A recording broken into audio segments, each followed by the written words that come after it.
Hi, I'm Xandria Ooi, speaker, author, and coach on Happyness. And together with me today is Jade Lee and Rosalie Lin. They are co-founders of the Artisans Haven, a one-of-its-kind digital mall here in Malaysia that supports and promotes local artisans. Here with us is Miss Chee Li Har from GoCHeeKS. She creates the most beautiful products, hand-painted. And what's amazing is that you used to be in the banking industry, and now you're in a creative industry. Do you think that it's very different?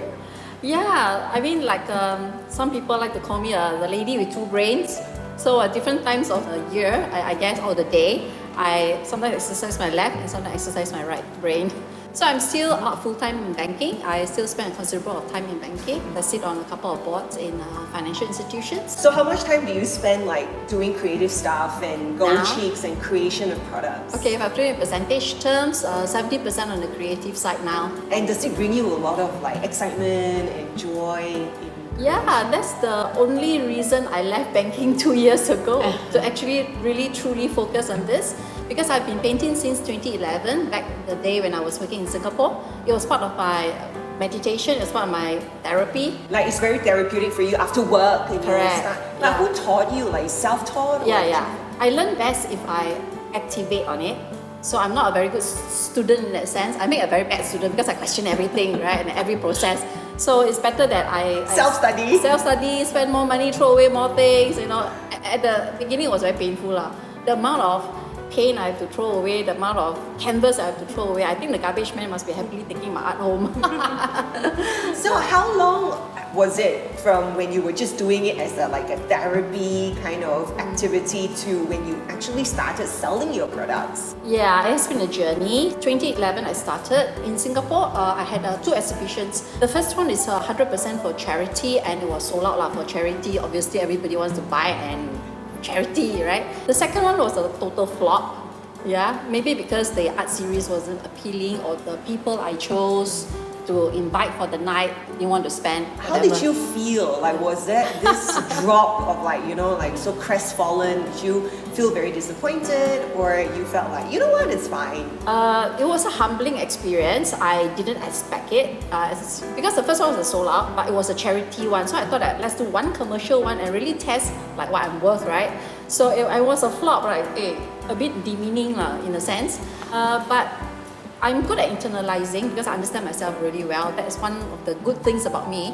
So then I said, I either have to improve the style, the audience, a few things that I can do, but a lot of things I cannot help. So don't sweat the stuff I cannot help.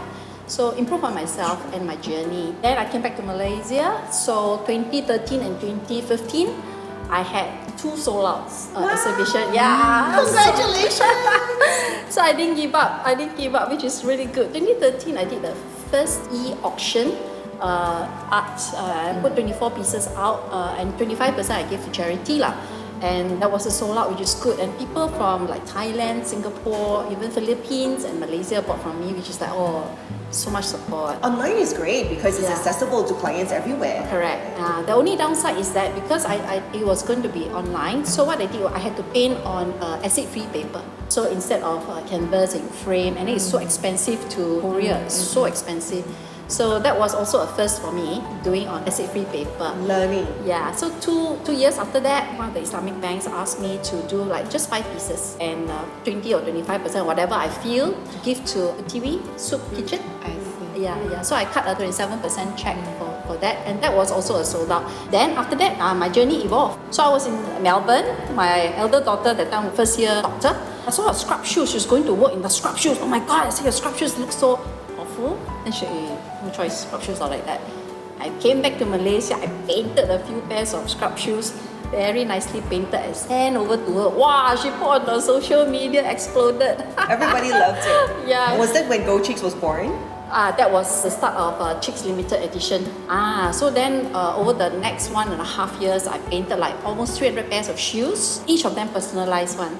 And then some people, the shoes must match with bags. So I started to have bags as well. But it was an insane 1.5 years because I could only paint after work or during weekends. I was just going to say, this time you have a full-time job working in banking. I know. And what was once therapeutic has now become sort of like a mini business. Yeah. Were you feeling stressed at that time? I was really enjoying it for the 1.5 years. So at that point, after 1.5 years, I was thinking, wow, there's so much already, and I got so many pictures to show for it already. I said, hey, I don't think I want to paint anymore, so I had to put a stop to that. It's very time consuming to paint per pair of shoes, no, not easy, you know, because each layer got like 3 layers per shoe, no. So how did that evolve to you deciding to quit your full-time banking job and going full-time into creating paintings and art and products and GoCHeeKS? Okay, a very good question. Let me ponder that. So after painting the shoes and the bags, right, the personalization is not only expensive for the customer, but it's very time consuming for me. Then I said, hey, how to scale this, right? You cannot scale something that is trading time for money. Correct. I have very good friends who will say that, hey Chee, I like your art lah, but I only got that many walls. Can you do something that I can wear? Can you do an art that I can wear? Then I was thinking, what, I paint on your jeans, that is personalizing again. Then I said, why don't I print? So then I do smaller pieces. Then every art piece, I digitize it and then I print it on fabric. So then I came up with shawls, scarves, twillies, kimono, you know, And stuff that like was that. a completely different business though. Correct. Like, this was production, manufacturing, and then your distribution and customer service. Yeah. Did you enjoy all of that? Yeah, at first it was like one man show, one woman show. Yeah, one man show. But a good thing about one man show is that I learned really a lot. It's really like back end to whatever, from talking to each and every of my artisans to the client, the most important part, right? And a little bit on social media. I was so hopeless at that last time, right? But I refuse to advertise. Why? Because you just prefer the word of mouth and... Firstly, I believe that my brand is a very authentic brand. Okay, and I would like to grow organically with people who love authenticity rather than people buy it as an item.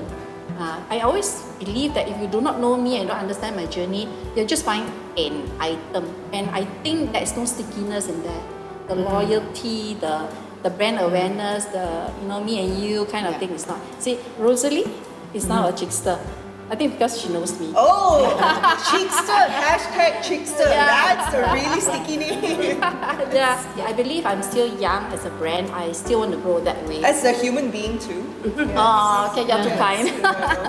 So that's how GoCHeeKS was born. So GoCHeeKS can now reach a lot of people. Are you mainly online? Yeah, I have a website called GoCheeKS.com, but it's very hard business to drive traffic to a specific website. Right? It's very difficult.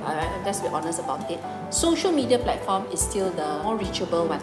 So I'm quite active on social media and I've got some level of following on Instagram. Instagram I find quite fickle, at least for my business. Facebook is more relational a bit. Get a chat with your customers to build a relationship. Correct. And then people bother to read your comments a bit and understand you day by day, Different platforms serve different crowds. Yeah. So what are your plans for GoCHeeKS in the future? Where do you want to bring it? Or are you just taking it a day at a time? As long as you enjoy doing this, let's just see where it takes you. I think more the latter. However, as a banker, we all know we need to have some level of strategy, right? Or else it's like game of chance, no lah, right? Because we have been quietly strategic about this. Even though the way I explained to you, almost like we had a string of accidents that one led to another.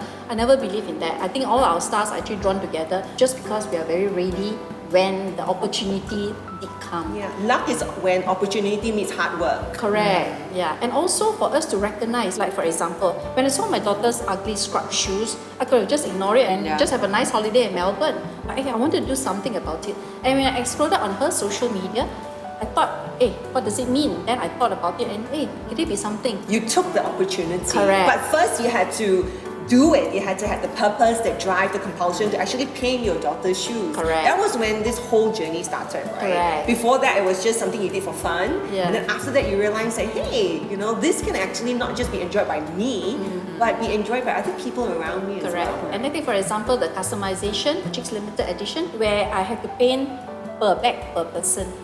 I mean, how much skill can there be? How much joy can you spread? Limited, right? I mean, you're a guru on happiness, right? For me, it's like I would like to have concentric circles, many concentric circles of joy and happiness everywhere, right? So we can't do it like one-on-one, not too much anyway. So GoCHeeKS was born because of that mantra. How to spread that? I think from here on, I think you're just going to reach more people, and I think that, with your kind of vibe and strategy and mindset and your ability to reflect and improve on products, I feel like, the only way to go is up. Thank you. Really. It's so lovely to meet you. I've only seen all your work online, and now I see the colorful person. So yeah, it's really an honor. Pleasure's mine. Be happy always. Yes.